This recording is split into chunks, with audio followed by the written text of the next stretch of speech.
Is there any way that perhaps you need to coalesce and have one clear voice, or do you think that you and Jamie Radke and some of the other candidates all have the opportunity to gain that momentum? Where is the one clear alternative to George Allen? Well, I think that's a very insightful question. And I think that it's clear that a single challenger to the establishment candidate, George Allen, will emerge in this race. Remember that we're still almost a year away from the primary. We're still quite early.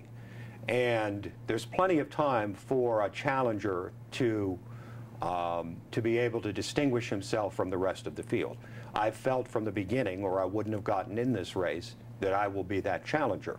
And that by the time we get to next year, it will be pretty obvious that there's one person who can challenge George Allen and give him a run for his money.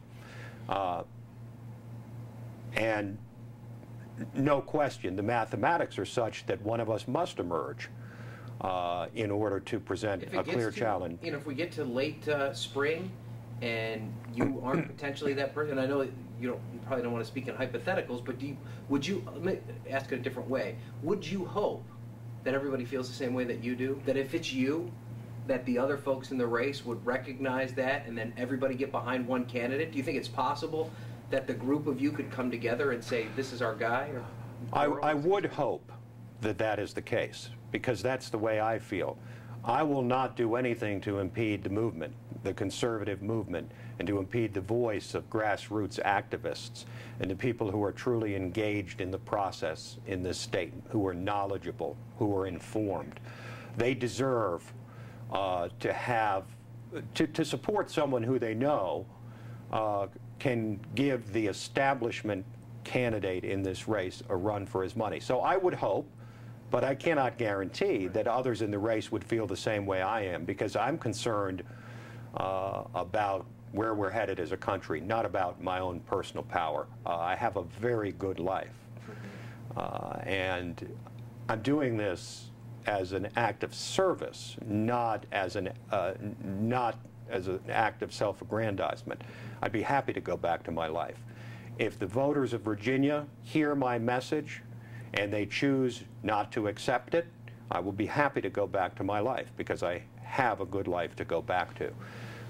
But I can't guarantee that the other challengers will feel the same way. And you'd say that even before maybe voters have cast a ballot, if it looks in the polls that we're getting, a couple of months away and maybe you're not the clear alternative, that you would get back and perhaps support someone? Well, I think one of the things that speaks to that question, Ryan, is the fact that this is a primary.